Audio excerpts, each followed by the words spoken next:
excelente obra almeja. É necessário, pois, que o bispo seja irrepreensível, esposo de uma só mulher, moderado, sensato, modesto, hospitaleiro, apto para ensinar, não dado ao vinho, nem violento, porém cordial, inimigo de conflitos, não avarento. E que governe bem a própria casa, criando os filhos sob disciplina, com todo respeito. Pois se alguém não sabe governar a própria casa, como cuidará da igreja de Deus?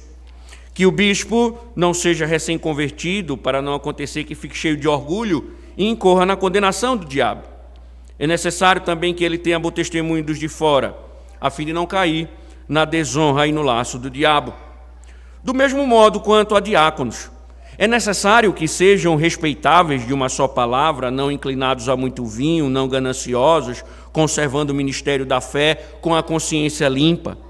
Também estes devem ser primeiramente experimentados e, caso se mostrem irrepreensíveis, que exerçam o diaconato.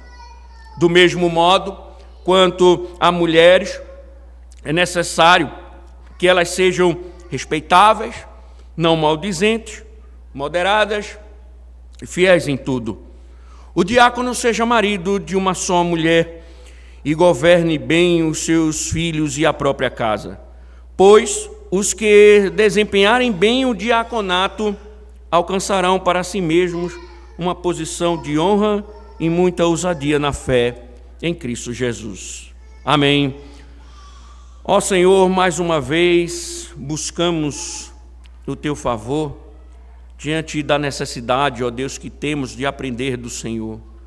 E nos resta, ó Deus, clamar também que o Senhor nos fale, nos instrua, nos ilumine, nos dê um entendimento e nos submeta, Senhor, às Tuas verdades, porque logo mais, Senhor, nós escolheremos nossos líderes e precisamos, Senhor, estarmos curvados ao Teu querer, e que assim seja, Senhor.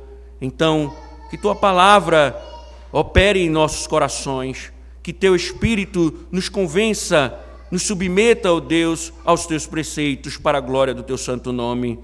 Amém. Poder sentarmos.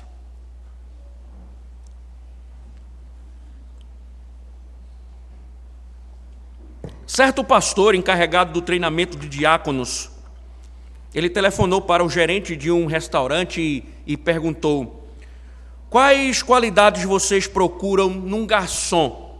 O gerente então explicou que bons garçons observam as necessidades dos clientes e atendem antes que peçam. Pode parecer, irmãos, estranho comparar diáconos com empregados de um restaurante, mas há uma conexão bíblica. Os primeiros diáconos de Jerusalém, eles foram chamados para servir refeições. Abra comigo em Atos, capítulo de número 6, e veja o que registra Lucas a partir do verso de número 1.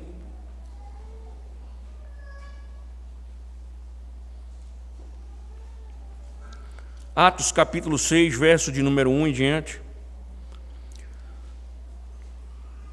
Novo Testamento, tá? O livro de Atos.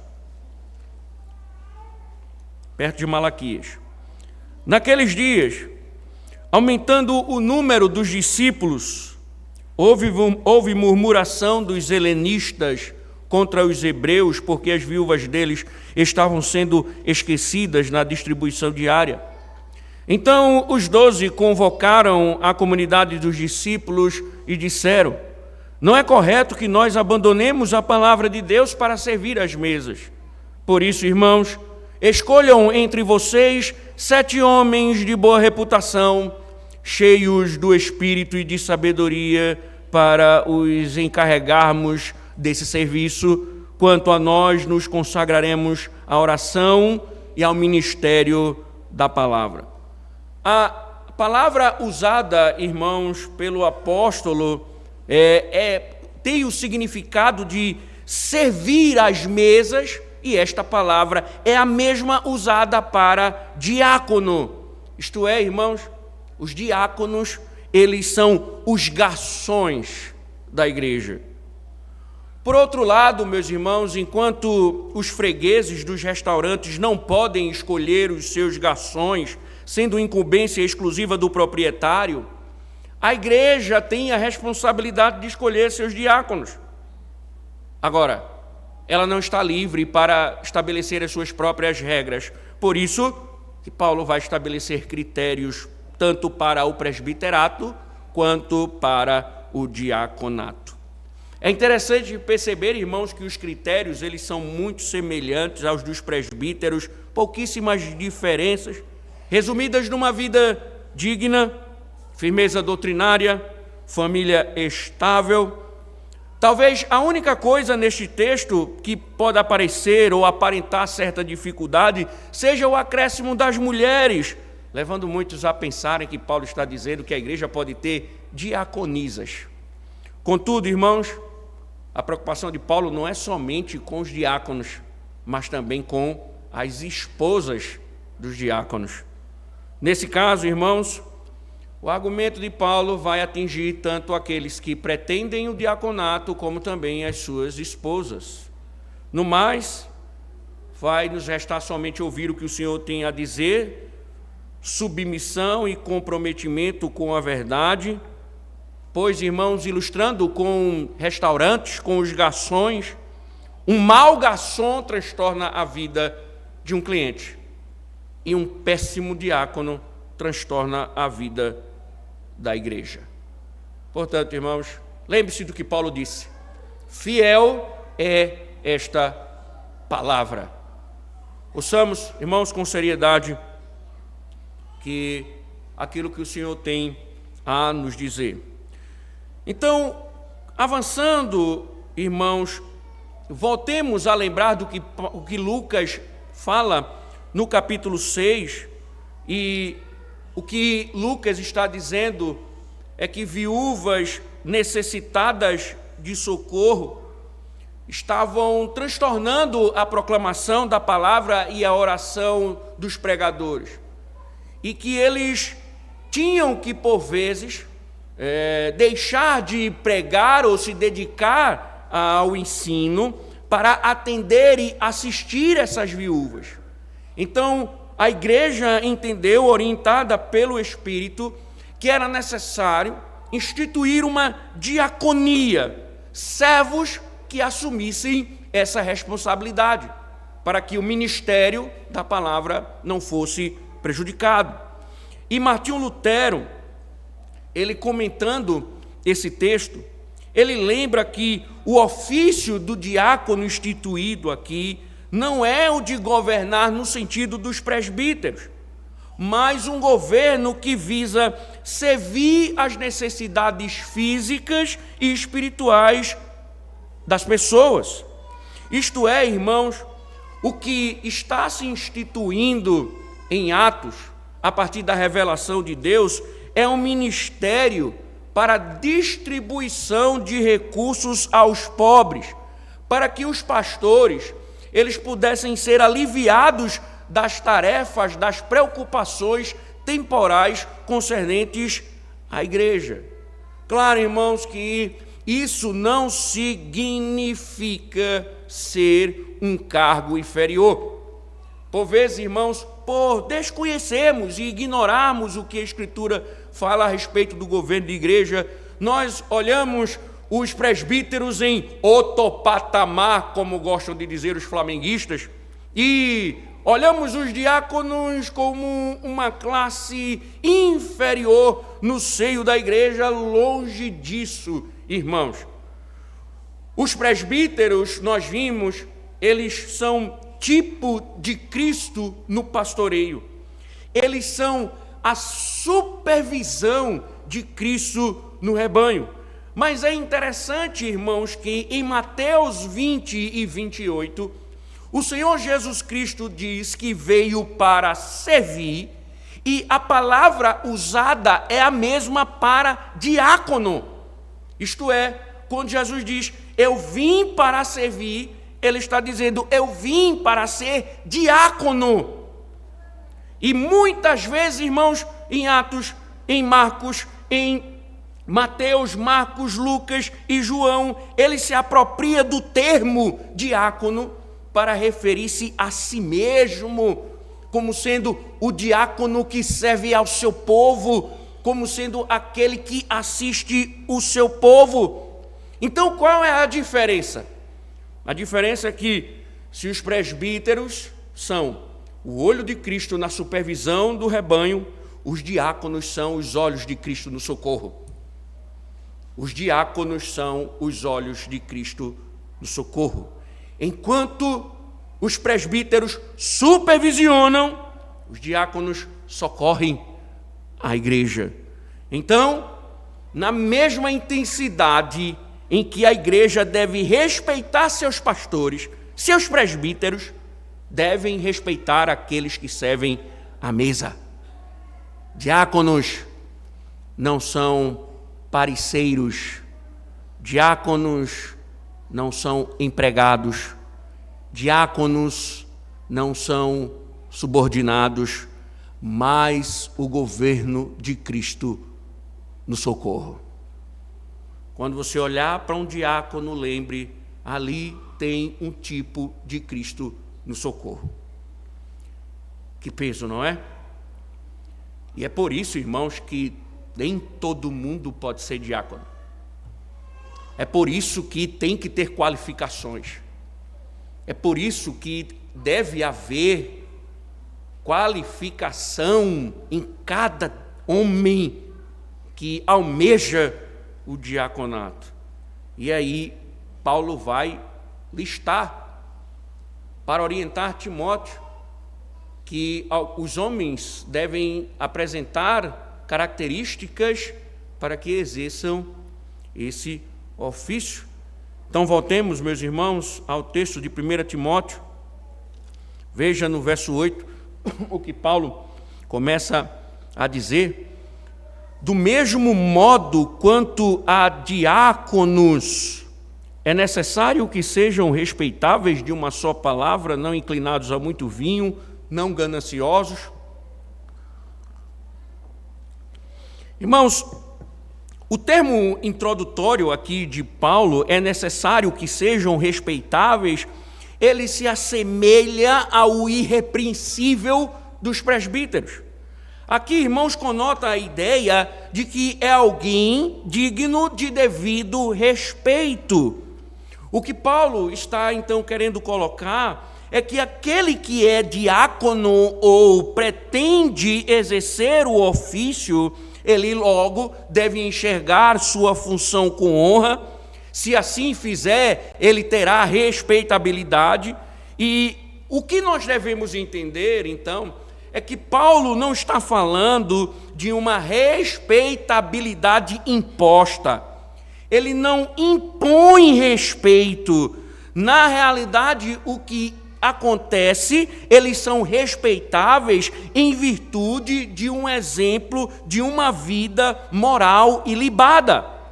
Então, o que Paulo está querendo chamar a atenção, assim como fez com os presbíteros, tanto os de dentro como os de fora não podem acusar ou não ter o que dizer dos diáconos. E isso é muito importante, irmãos. Diáconos respeitáveis. Geralmente, as empresas, elas não se preocupam com a vida particular dos seus garçons. Elas geralmente contratam e elas querem saber o currículo, as experiências e também que eles cumpram com fidelidade o contrato de trabalho. Paulo está dizendo que com os diáconos não podem ser assim. Paulo estabelece que o seu serviço deve condizer com o que ele é, não somente com o que ele faz. Seu serviço pode até ser louvável, mas os membros da igreja, Satanás e os ímpios, têm munição contra a moralidade dele, seu chamado é questionável. Então, o respeito aqui não é imposto, um respeito imposto, mas são homens de vida ilibada, de que ninguém, nem a igreja, nem os de fora, tem o que dizer a respeito deles. Diáconos, candidatos, O que dizem sobre vocês? Vocês que almejam o diaconato. O que dizem de vocês na igreja e por aí? Testemunham em vosso favor? Você é santo, reto, justo? Ou há acusações sérias contra vocês? Com o intuito, então, irmãos, de auxiliar a igreja nesse processo, porque as características, elas endossam essa respeitabilidade. Então, Paulo vai traçar uma linha de características que permeiam esses homens respeitáveis. Que homens assim, que se comportam naturalmente, ou a natureza do seu comportamento fará com que eles se tornem homens respeitáveis. E aí Paulo vai e diz que ele seja um homem de uma só palavra. Originalmente, irmãos, a ideia de alguém que não tenha a língua dupla. Língua dupla. Isto é, seja insincero. No sentido de alguém dizer uma coisa, mas dar a entender outra, ou de alguém que diz uma coisa para uma pessoa, e para outra sobre o mesmo assunto diz outra coisa. Paulo está combatendo isso. Por quê? Porque alguém de língua dupla, geralmente é alguém enganoso, é alguém falso. Ele elogia para um, mas critica para o outro. Diante de uma circunstância, ele tem uma opinião, sobre o mesmo tema em outra, ele muda de opinião. Paulo está dizendo que nós não podemos confiar nesses homens. Tiago, inclusive, descreve língua incontrolada como agente do inferno. Davi, no Salmo 34, chega a dizer: quem de vocês ama a vida e quer longevidade para ver o bem, refreie a língua do mal e os lábios de falarem palavras enganosas. Claro, irmãos, por que isso? Como vocês podem confiar em homens falsos, adentrando em suas casas, conhecendo as vossas necessidades, se eles não são confiáveis? Como é que você pode expor a sua intimidade diante de uma necessidade para homens que não controlam as suas línguas? Paulo está dizendo: esses homens não são confiáveis, por isso não podem exercer o diaconato. Na verdade, todas as expressões, elas apontam que eles se assemelham mais do que o diabo, mais ao diabo do que o ofício de diácono. Porque eles são maliciosos nas palavras. Paulo segue ainda dizendo que não sejam inclinados a muito vinho, e aqui se assemelha aos presbíteros, que alguém que se entrega ao álcool, lembrando como nós explicamos pela manhã na escola dominical, Paulo não está falando que ele não pode tomar vinho, a Escritura não proíbe beber, fique claro. Tanto é que Paulo disse a Timóteo: por causa das suas enfermidades, toma um pouquinho de vinho. A Bíblia sim proíbe embriaguez. E no caso aqui, irmãos, quando fala dado ao vinho, é alguém que é envolvido, é um alcoólatra ativo. Isso para mostrar, irmãos, o descontrole, a falta de domínio. E a pessoa, como nós vimos nos presbíteros, sem o domínio, que vive embriagado, que vive voltado para os seus vícios, não tem capacidade de julgar aquilo que é certo e que é errado. Suas decisões seguirão o mesmo comportamento, serão descontroladas. E um homem desse, Paulo está dizendo, ele não pode socorrer ou não pode liderar a igreja no socorro, porque a tendência é que ele vai levar muitos ao erro. Você, por acaso, irmãos, confiaria num homem desses para lidar com o dinheiro da igreja? Como confiar em alguém desequilibrado? Paulo diz: este homem não pode ser diácono. Paulo ainda diz que eles não podem ser gananciosos. E aqui, irmãos, a palavra é enfática, é alguém que ama o dinheiro. É um homem de espírito mercenário que está entregue à busca pelas riquezas. É um homem que quer desejadamente, idolatricamente aumentar suas posses, sem se importar com os meios. Pensem em Judas, irmãos, uma figura dessa ganância. No episódio em que Maria quebrou um frasco caro de perfume nos pés de Cristo, Judas mostrou uma preocupação com os pobres.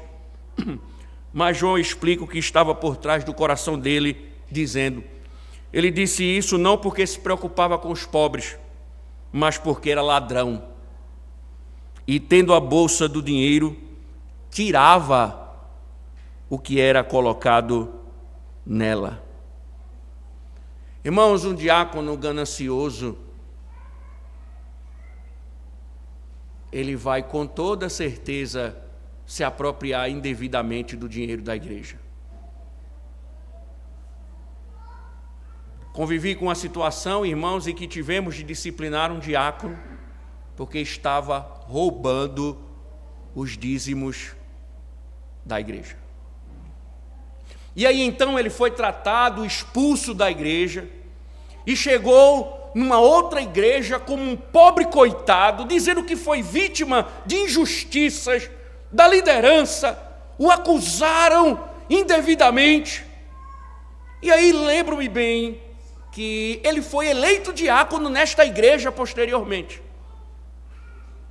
E um dia, não vou dizer o pastor, claro, ele já esteve aqui conosco, almoçando com ele numa conversa particular, eu fiz a seguinte pergunta: pastor, na sua igreja tem sumido dízimos? E ele estava com a cabeça baixa, almoçando, e ele levantou os olhos, olhou para mim e disse: como é que você sabe disso? É porque na sua igreja eu fui eleito diácono tal, e ele saiu de tal igreja por causa disso, e eu participei de todo o processo. E ele disse: pior, reverendo, que todas as vezes que some dinheiro é ele que está na diaconia de plantão.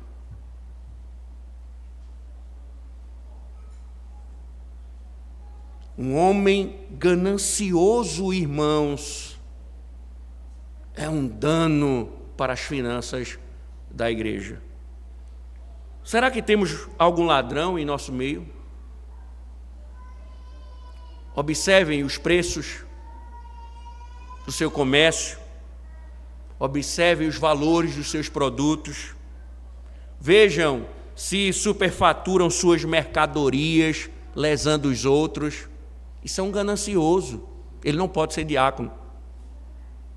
Diácono não dizimista é ganancioso, ele não pode ser diácono. Como a igreja pode confiar o dinheiro a homens como esse?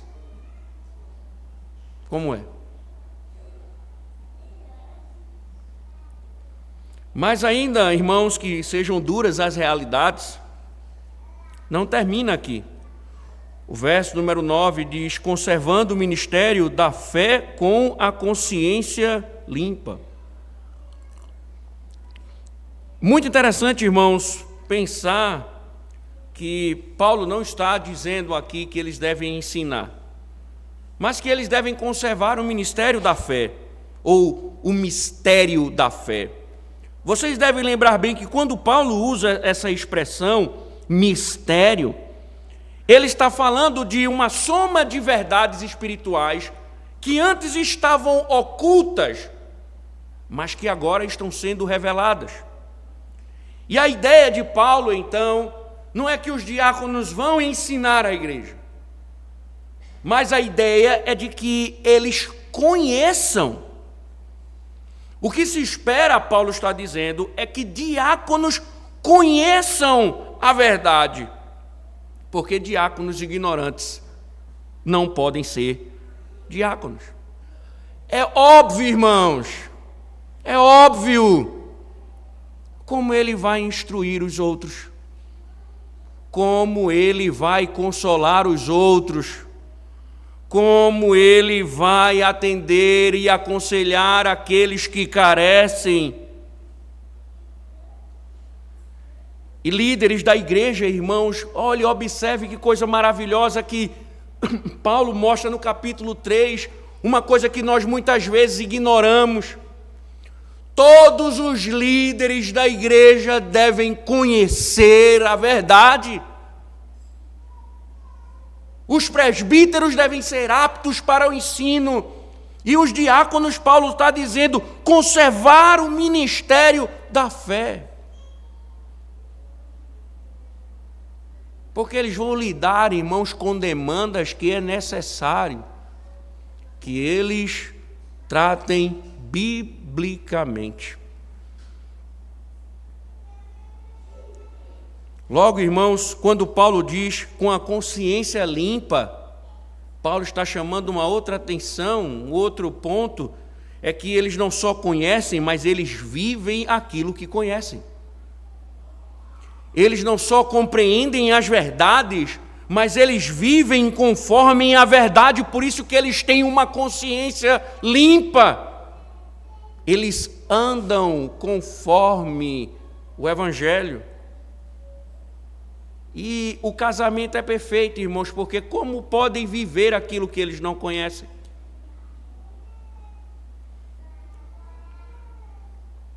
Como podemos, irmãos, confiar a diaconia a homens ignorantes? Líderes ignorantes não guiam um rebanho no Evangelho. Sabe por quê, irmãos? Os erros entraram na igreja porque os líderes não protegeram o rebanho das heresias. Paulo disse no capítulo 20 aos presbíteros que o erro iria assaltar a igreja e que eles deveriam pastorear a igreja. Eles falharam. E Paulo tem que enviar Timóteo à igreja de Éfeso para tratar com os falsos mestres inseridos na igreja. Da mesma forma, irmãos, os diáconos se somam aos presbíteros na preservação da verdade. Então, como podemos confiar em líderes que são ignorantes? Pior, irmãos, louvam a ignorância. Para que estudar teologia? Para que estudar? Isso é estudar livro. Cuidado com esses homens. Isso é uma porta para o erro. Cuidado com esses homens. Isso é uma porta para o erro. Ignorantes, irmãos, é um solo fértil para a heresia. Cuidado. Paulo está dizendo que eles não podem ser diáconos. E também Paulo diz que a vida dele vem a condizer com a verdade. Eles têm uma consciência limpa. Eu não tenho somente olhar para a sua teologia, porque às vezes nós esquecemos disso. Muitas vezes, nós olhamos para os tagarelas. Lembra do personagem de Jambânia? Que era aquele homem que tinha doutrina na língua, um conhecimento teológico, mas a vida dele era um caos moral. Por vezes, irmãos, tem homens que são tagarelas, são mestres, conhecem teologia, sabem de todo, de Berkoff, de Bavinck, de Turretini, de Lutero, dos puritanos. A vida dele é um caos moral. Paulo está dizendo, não pode ser diácono. Ele não tem que somente ser bom em teologia, ele tem que ter uma vida digna, que ande conforme o Evangelho. Porque senão, só teologia não significa que ele é vocacionado para o diaconato. E, preocupado com isso, irmãos, Paulo chega ao verso número 10. Também estes devem ser primeiramente experimentados e, caso se mostrem irrepreensíveis, que exerçam o diaconato. O que Paulo diz aos presbíteros também diz para os diáconos: não deve ser eleito nenhum neófito. Esses homens devem ser provados, devem ser testados. Ou seja, irmãos, a igreja deve analisar e observar se esses homens estão dentro dos padrões bíblicos. O que Paulo está dizendo não é vamos aplicar uma prova para testar o conhecimento deles, ou vamos dar uma tarefa a esses homens para ver se eles desenrolam, e a partir disso vocês avaliam se eles são diáconos ou não. Paulo está dizendo: testem eles, observem eles, olhe para que esses homens sejam aprovados. Ele deve dar testemunho, ele deve dar provas. Lembre-se daquilo que dissemos pela manhã a respeito dos presbíteros. Nós não vocacionamos, nós simplesmente reconhecemos vocações. Não é a igreja que determina quem é vocacionado, ela reconhece vocações. Então Paulo está dizendo: testem ele, observem, analisem, sejam criteriosos para ver se eles de fato são chamados para isso. E se eles exercerem ou se mostrarem irrepreensíveis, que exerçam o diaconato. Mas agora, irmãos, o que nós devemos pensar em breve tempo,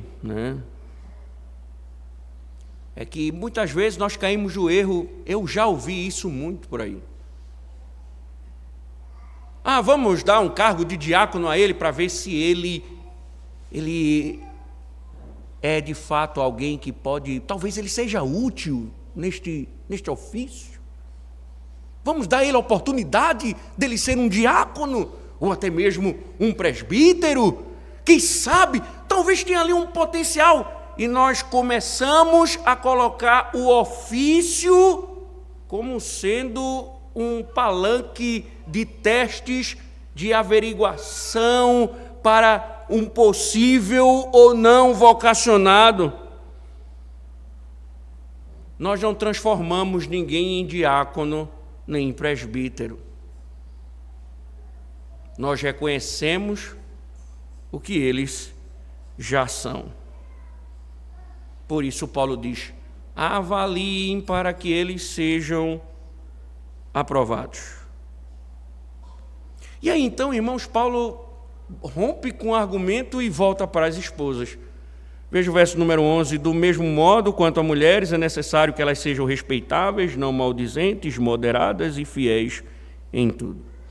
É interessante, irmãos, porque alguns estudiosos dizem que com esse argumento aqui, Paulo não só atinge os diáconos, mas atinge também os presbíteros. Alguns estudiosos dizem que a preocupação de Paulo aqui em interromper é não somente chamar a atenção dos diáconos, mas também chamar a atenção dos presbíteros quanto às suas mulheres. E, irmãos, é importante entendermos esse argumento, porque quando você escolhe um vocacionado, você escolhe o pacote todo. Quando você escolhe um homem, você também está ali escolhendo, em certo sentido, entre aspas, a esposa dele, que o auxiliará nesse trabalho. E Paulo está preocupado com isso, irmãos, concernente aqui, então, aos diáconos. Porque, da mesma forma que os diáconos, as suas esposas devem ter bom testemunho, tanto dentro da igreja como fora da igreja. Paulo diz que elas não podem ter a língua maliciosa, maldizentes, elas não podem ser um diabinho na igreja. Você pode confiar numa mulher fofoqueira?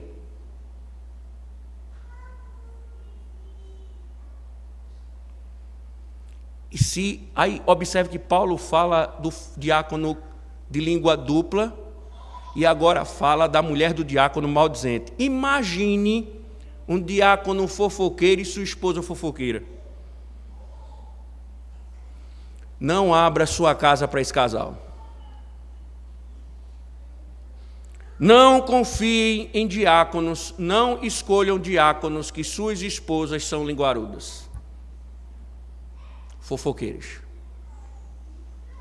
Ah, pastor, mas ele serve muito bem, é um amor de pessoa, a esposa dele é um diabinho, eu sei, é uma linguaruda, é uma fofoqueira. Paulo está dizendo, é inapto para o diaconato. Sabe por quê, irmãos? Porque muitas vezes o diácono ele vai precisar da esposa para certas visitas, para certos socorros. Aí ela vai entrar na sua casa, ela vai ver a sua vida e vai dizer para os outros.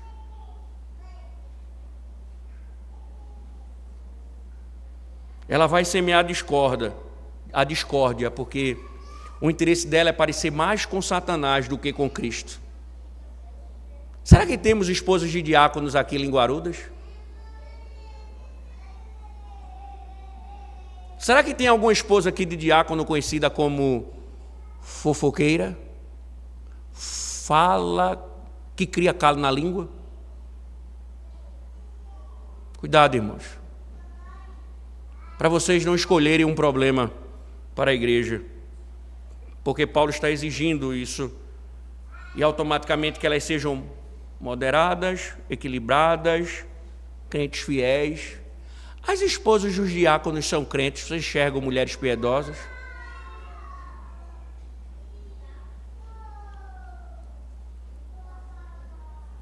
A esposa do diácono tal, que mulher piedosa, que mulher crente.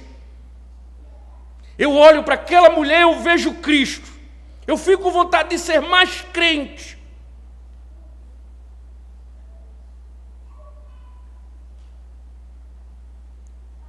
Ou é assim? Cuidado com uma fulana, viu? Fofoqueira. Cuidado com a irmã fulana, viu? Fala demais. Paulo está dizendo, quem tem esposa assim não pode ser diácono. E aí ele segue no verso número 12, dizendo, o diácono seja marido de uma só mulher e governe bem os seus filhos e a própria casa. O mesmo princípio, irmãos, dos presbíteros. É um homem puro sexualmente, é um homem modesto, é líder do seu lar, é ele que governa a sua casa, mantém os seus filhos sob disciplina. Os seus filhos são rebeldes, indisciplinados, insubmissos. Paulo diz, esse homem tem um problema de governo em casa. Ele não pode governar a igreja. Ele não pode ser diácono. Ele não pode liderar a igreja de Cristo. Porque, irmãos, um diácono que tem dificuldades, ou um homem que tem dificuldades de governar o seu lar, como ele vai cuidar dos necessitados da igreja se ele nem cuida do seu lar? Você confiaria o governo da igreja a um homem que não consegue nem ordenar esposa e filhos?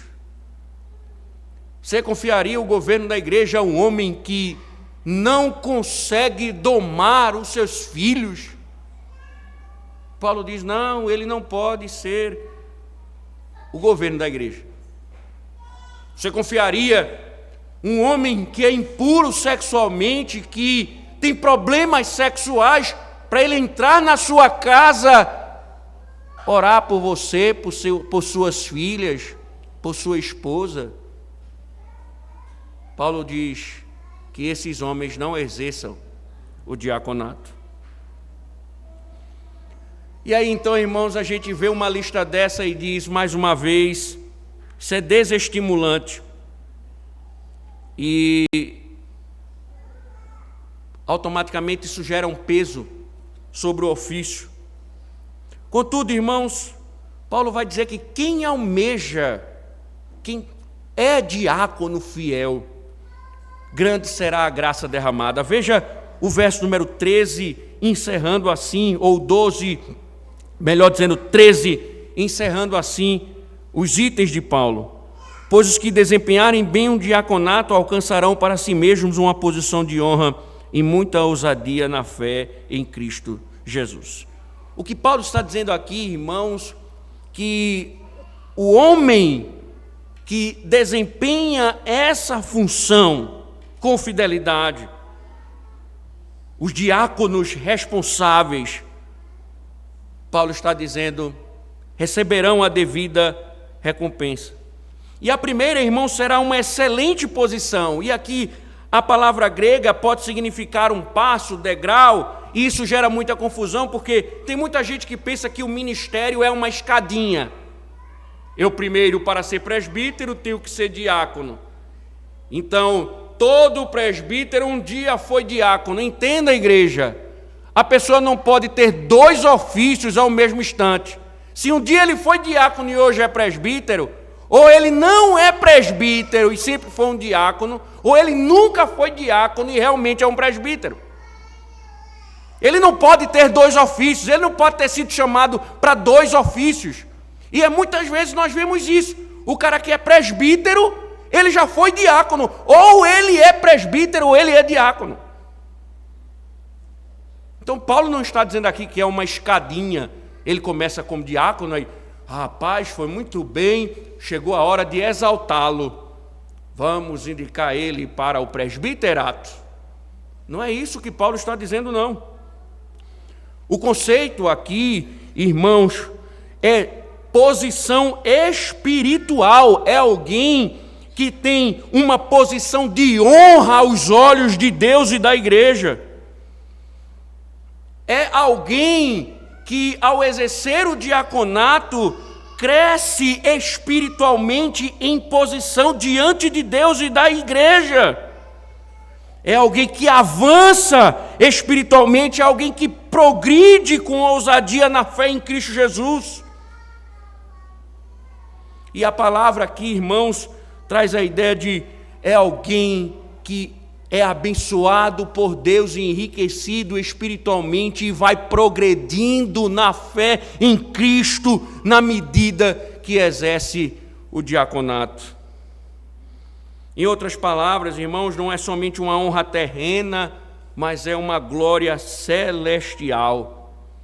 Poderíamos, numa frase, resumir: na medida em que servem, mais de Cristo terão. Na medida em que servem, mais de Cristo terão. E assim, então, irmãos, Paulo encerra essa estrutura do capítulo 3, tratando sobre presbíteros, diáconos e esposas. Irmãos, nós estamos diante de uma assembleia extraordinária para eleger presbítero e diácono, e nós não podemos nos esquivar destas verdades, porque fiel é esta palavra. Nós não podemos pensar que vamos votar irresponsavelmente, sem pensar em cada critério. Porque, irmãos, nós estamos lidando com coisas espirituais e não coisas carnais. Por isso, irmãos, caminhando para a conclusão, deixe-me dizê-los que, em primeiro lugar, serviço atencioso e antecipatório, assim como os bons garçons que observam e atendem às necessidades dos clientes, até mesmo que sejam, antes mesmo, na verdade, que sejam expressas, Cristo espera que estes homens socorram o seu povo e estejam atentos às necessidades físicas e espirituais da congregação. Porque eles são o socorro de Cristo. Quando, irmãos, ovelhas padecem em suas necessidades, é porque ali, naquela igreja, os diáconos não estão sendo o governo de Cristo. Segundo, irmãos, critérios aqui de seleção rigorosos. Um restaurante, ele faz uma seleção, olha o currículo. Paulo está dizendo, na igreja, aqueles que servem à mesa também devem ter critérios, devem estar claros, devem ser rigorosos, baseados em uma vida digna, firmeza doutrinária, estabilidade familiar. Isso mostra, irmãos, e nos exorta, porque muitas vezes nós escolhemos os líderes porque é nossa família.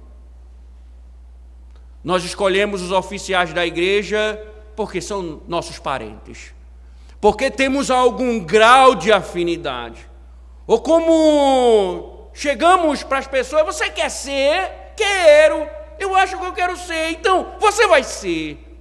Paulo diz, não, eles têm que atender os requisitos, e antes de tudo, eles têm que ser vocacionados.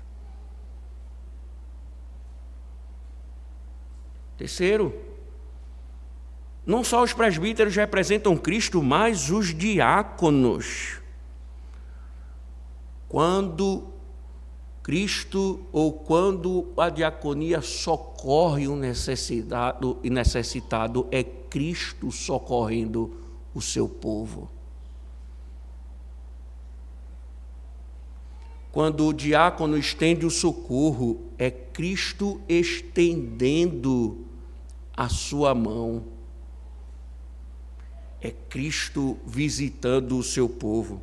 Eu sempre instruo os diáconos dizendo, quando entregarem alguma coisa, socorrerem, digam, não é a igreja de Parque Dourado, é Cristo vos socorre. Não só os presbíteros representam Cristo, irmãos, os diáconos também. Cristo se intitulou o diácono da igreja. Quarto, compromisso com a verdade e a ética. Nós, muitas vezes, exigimos tantos dos presbíteros que eles leiam, que eles conheçam. Paulo está dizendo, diáconos também devem estar comprometidos com a verdade. Isso significa firmeza doutrinária, isso significa pensar biblicamente, isso significa que ele não fica cortejando marxismo, petismo, lulismo. Ele tem uma mente bíblica, ele tem uma orientação bíblica, ele tem uma visão bíblica, ele é eticamente bíblico, ele evita comportamentos hipócritas, gananciosos, desonestos. Ele não só crê na verdade, mas ele vive a verdade. A pior coisa que tem, irmãos, numa igreja é um diácono petista. É alguém que está posto para socorrer os pobres, mas ele defende uma ideologia que rouba os pobres. Ele defende um ladrão, um bandido. Aí eu estou na igreja para socorrer os pobres. Vai te converter, demônio.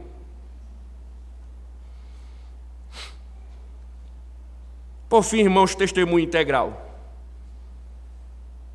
Tanto os diáconos quanto as suas esposas devem ser exemplos de fé e moderação dentro e fora da igreja, demonstrando integridade moral, equilíbrio emocional, liderança em seus lares, a fim de fortalecer o testemunho e a credibilidade do ministério diaconal.